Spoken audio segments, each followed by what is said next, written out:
and welcome to Chicago This Week. I'm Lena Folk. Thank you so much for joining us today. We begin with the border crisis. If you ask the White House, they claim that the Biden administration has secured more resources for border security than any other president. They say they've deployed the most agents ever to address the situation and therefore reduce the number of illegal entries. However, if you ask the mayors of major cities, they say the situation has become a crisis. The mayor of New York City says he's already spent over $1 billion to help asylum seekers. And here in Chicago, leaders say shelters housing migrants are full.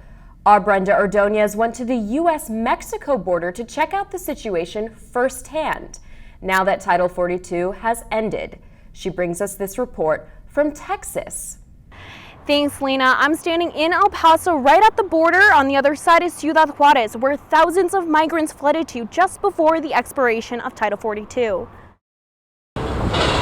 In El Paso, Texas, the border between the U.S. and Mexico is quiet and calm, a scene Chicago officials were not anticipating in the weeks leading up to the expiration of Title 42. We are expecting more migrants to arrive as Title 42 expires. Perkins has since confirmed that this was not the case and that Chicago has seen a drop in migrants coming to the city.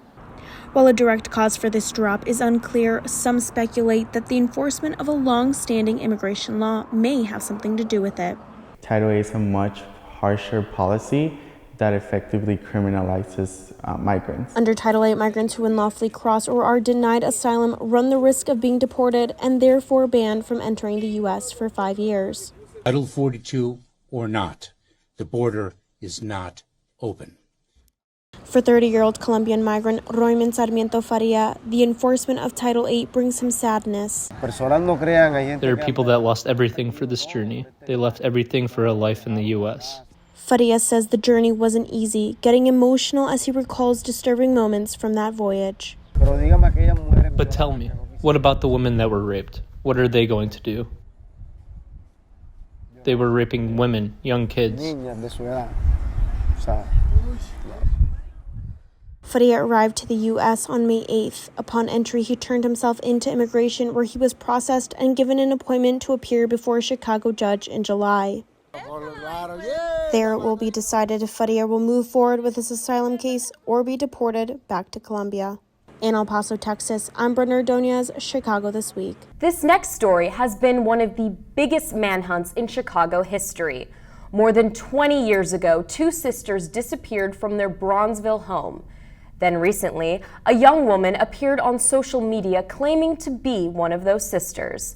I spoke to a member of the Bronzeville family at the center of all of this. Take a look. It's a possible break in one of the largest missing person cases in Chicago history. A Texas woman claiming to be Diamond Bradley. This is Diamond Bradley. Can I see your scar? First reaction was, call the authorities, call the police, call the FBI. Sisters Diamond and Tianda Bradley were just 3 and 10 years old when they disappeared from their Bronzeville apartment in July 2001. Their mother found a note in the apartment that said the girls were going to the store and a nearby park, but they never returned. Just last week, Bradley Smith says the woman spoke with her about her separation from Tianda, and that while in captivity, she experienced bondage and trafficking.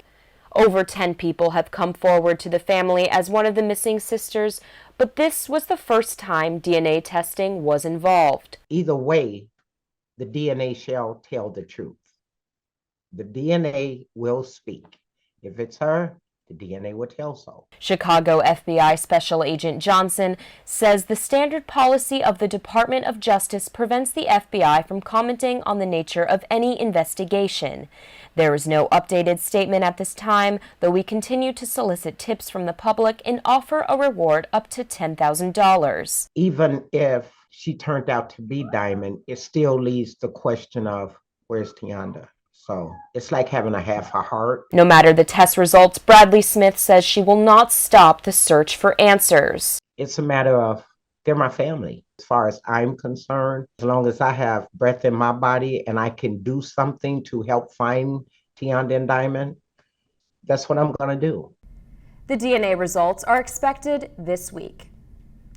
Moving on now, it's a topic no one wants to think about.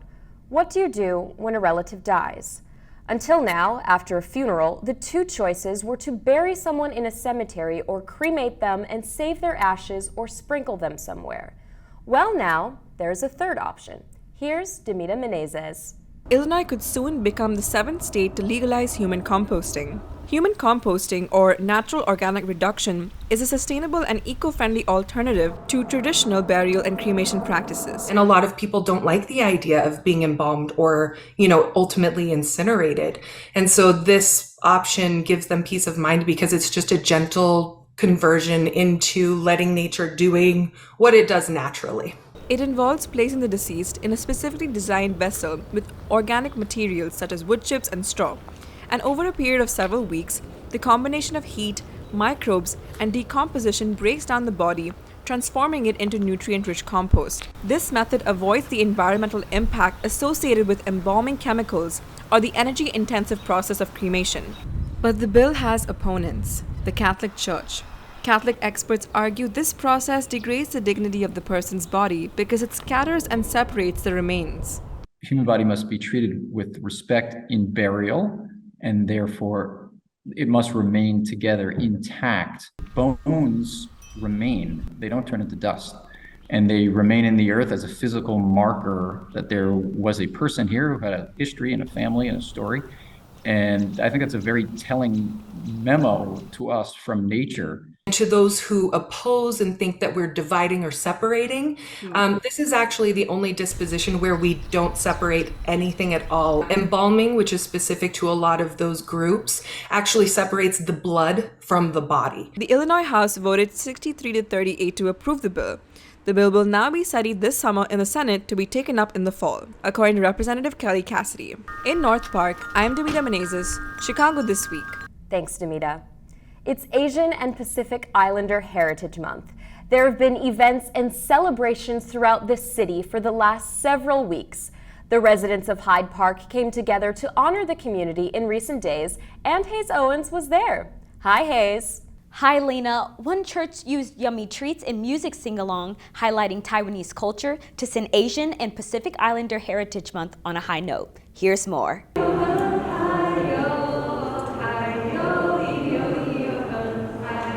Residents gathered at the United Church of Hyde Park for music, food, treats, and conversation to celebrate Asian and Pacific Islander Heritage Month.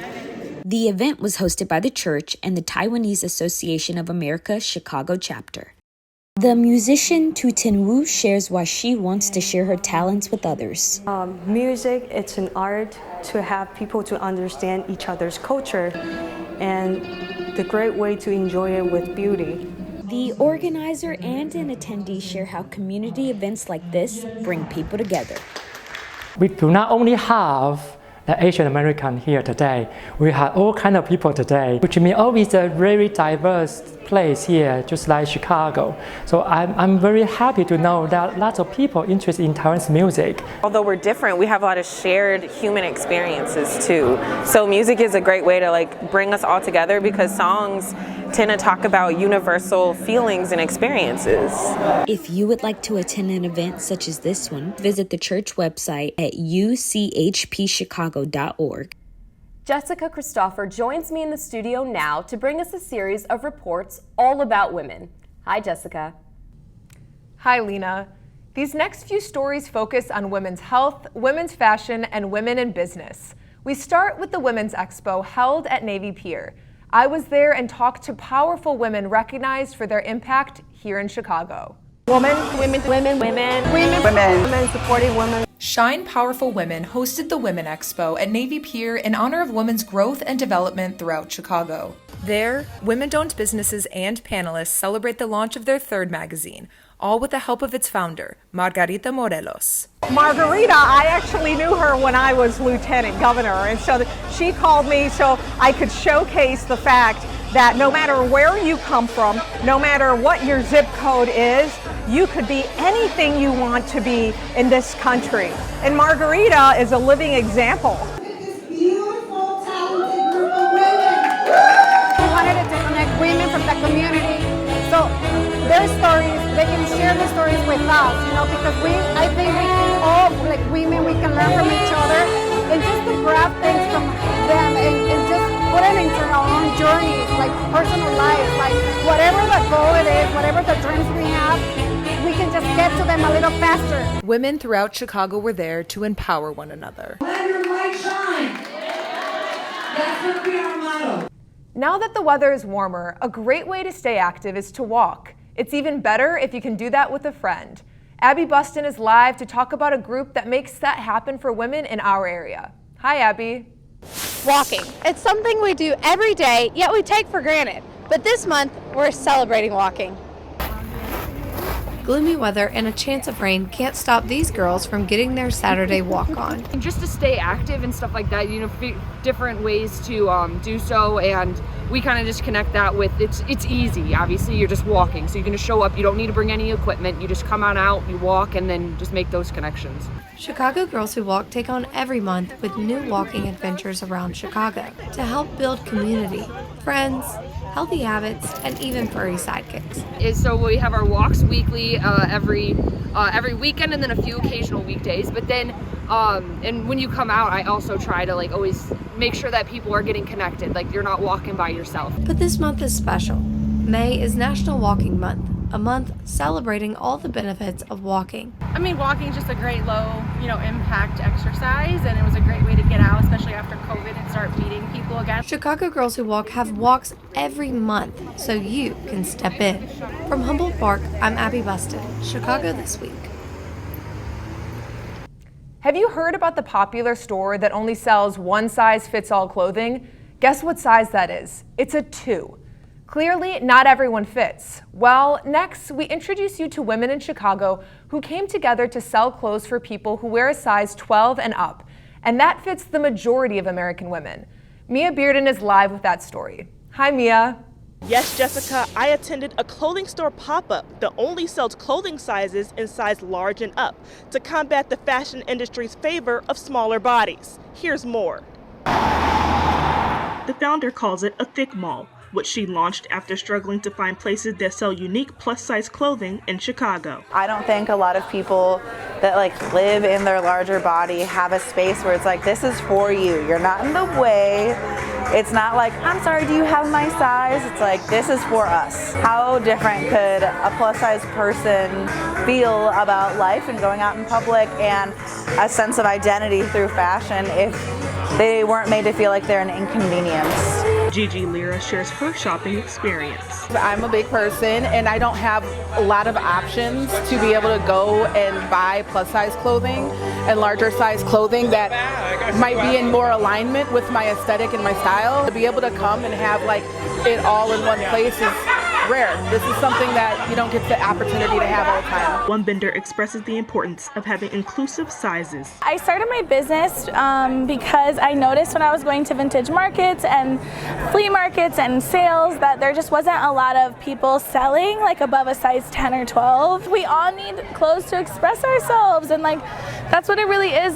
This is something we all deserve. The stigma and impact of being plus size still lingers. The 90s, really, the way that fatness was discussed was really disrespectful, misleading, and incorrect.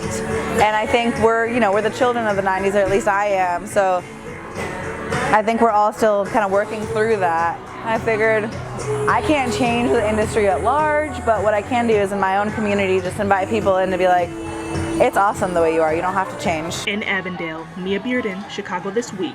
Thanks, Mia. We have more news to come. Stay with us after the break.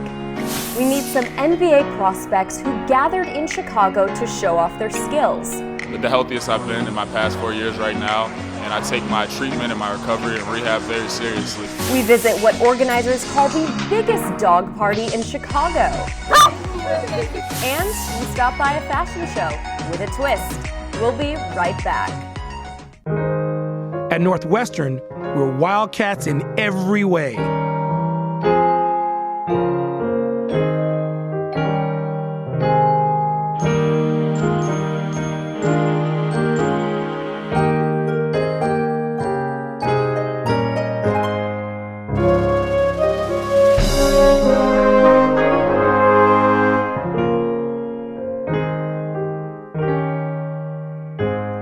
welcome back. You've heard the term trash to treasure. Well, that's exactly what this next story is about. Raylan Lee is live to talk about turning trash into something you can wear. Hi, Raylan. Hi, Lena. While most people see this plastic bag and think it's trash or another form to carry your groceries, these 35 designers give plastic a new purpose while bringing awareness to plastic pollution. We're going to share the love that we have for the earth, the love that we have for each other, and the love that they show themselves. Trashin' Revolution, the first annual fashion show to bring awareness to plastic pollution and climate change as 35 designers create trash art from post-consumer plastic. 20 years ago, I realized that American society, we produce way too much plastic, and I saw this 20 years ago. The event is aimed to create community action to taking steps to create a healthier planet. Tonight, I am expecting you to be a participant also in this process and to take action. A new life to things that may have been discarded and transforming it. So I think that this will be a cool perspective to see that transformative art in what one would say is trash now becoming treasures. While attendees and designers are enthused and ready for inspiration. This is my very first fashion show, so I'm really excited to see my pieces walk. I'm super excited to see what the designers have put together. I think it's just going to be very, very inspiring. From downtown Chicago, I'm Raylan Lee, Chicago This Week. Starbucks has announced a new line of drinks. This special Valentine's Day event will be going on all day long, but don't pause because animals are running out these doors.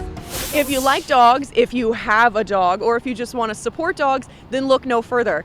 Bark is the Anti-Cruelty Society's biggest fundraiser of the year, and all dogs in attendance were spoiled accordingly. More than 800 people and 300 four-legged friends were celebrating outside Soldier Field on Saturday. We are throwing the biggest dog party in Chicago. This is Bark. It is our massive festival and fundraiser for the Anti-Cruelty Society. So we invite everybody and their dogs here to celebrate. It's called Bark for obvious reasons. And this event is all about the pups and the people who changed their lives with adoption. There aren't many opportunities for so many people and dogs to gather together in celebration and in honor of the work that they do. You know, we're honoring the adopter this year, so we're celebrating all of the people who, from outside of the shelter, are giving these animals a life and a home that they've desperately needed. So we're just so thankful for everything they do, and we wanted to celebrate that today. Many attendees found their furry best friend through adoption, like Jim and Pepper. This is Pepper. She was adopted from Anti-Cruelty 5 years ago, and she's a good dog. I can't be happier with her. With the Barketplace, ice baths, doggy painting, and treats galore, tails were wagging all afternoon. The event raised over $215,000, which means the Anti-Cruelty Society can continue providing care to animals until they find their forever homes. For Chicago This Week in South Loop, I'm Julia O'Leary. Close up, buddy.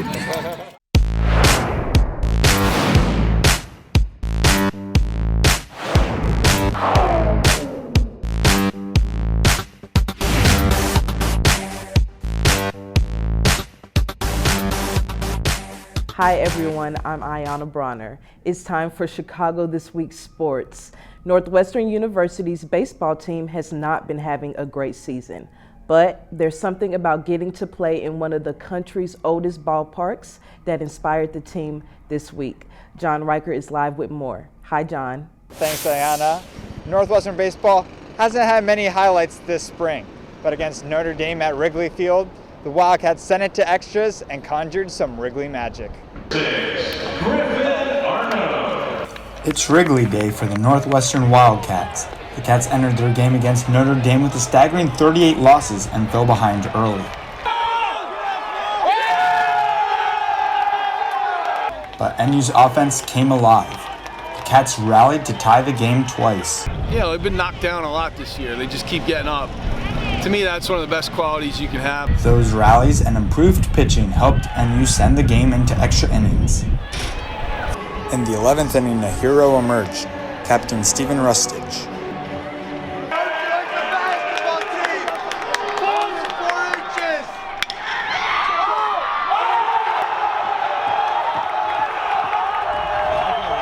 really good. I mean, being here at Wrigley, it's the second college game here, and then against a really good team, I think it just proves that we're not pushovers.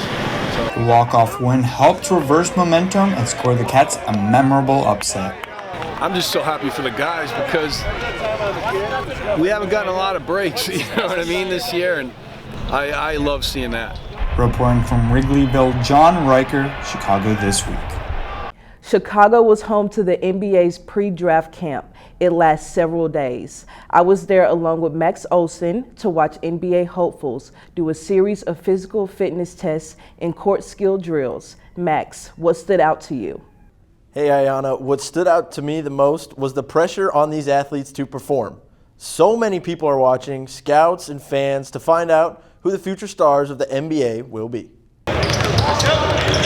Players from all over the world came to Chicago to showcase their talents and get feedback on their game in front of scouts at the NBA Combine. Yeah, positive feedback, encouraging. So again, just exciting and glad I got this other opportunity to show what I can do, and excited to moving forward. Being able to play with a lot of talented guys and learning just on the fly.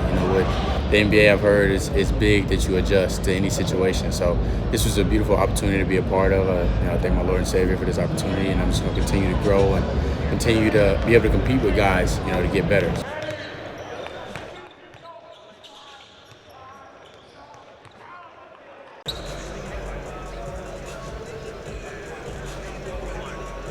Feedback has been really encouraging, my versatility and quickness, being able to guard smaller guys and bigger guys. So that's something, I'm continuing to work on and continue to show as I go through this process.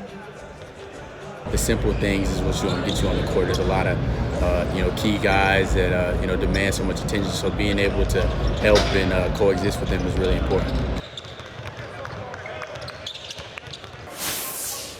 It's a 3-day event spanning from interviews to measurements to drills to scrimmages. Josiah Jordan James scored 56% on three-point shots and was ranked number 8 in the camp, demonstrating a different side to injury. I'm the healthiest I've been in my past 4 years right now, and I take my treatment and my recovery and rehab very seriously. And I feel like I showcase my best self at this camp. Just showcasing that I can move, defend, and play. Back-to-back days at a high level. The camp highlighted HBCU players like Joe Bryant, who nearly ran 3 seconds on the shuttle while hitting 90% of free throws. HBCUs is definitely overlooked. Underappreciated. I'm just blessed to be able to represent my HBCU and all HBCUs around the world, along with Sean Doss, who we just played. So it's definitely a great opportunity to showcase HBCU talents. A select number of players were invited to the NBA Draft Combine, which brought together some of the best draft-eligible players in the world. You've heard about the office golf outing, the co-workers baseball game, or the colleague dodgeball tournament. It turns out there are high benefits to playing sports with co-workers. Elena Sklar went to one employee sports bonding event. And Elena, the employees just happened to work for one of the biggest sports company in the city, right? That's right, Ayana. Employees at the Chicago Bulls have found a unique way to liven up their lives outside of work. Take a look. On Thursday nights, a group of Chicago Bulls employees leave the office and take the sand. They gather to play in a beach volleyball league and spend some time together off the clock and de-stress. I think it's been a lot of fun getting a group together and coming out. I know at work, even for the Chicago Bulls, there are definitely some stressful days. So looking forward to just spending Thursdays with my coworkers, kind of all taking a step out of the office and just hanging out in a social setting. I think there's a lot to say about the people that I work with and being able to come together and do something as fun as this. So I definitely love it. I'm thankful for it. We work a lot with each other game nights, and so it's kind of different. When we see each other, everyone works different hours, but we come together to do stuff like this and hopefully do more in the near future. Experts say that spending time with coworkers outside of the workplace allows for better team dynamics and a more collaborative work environment.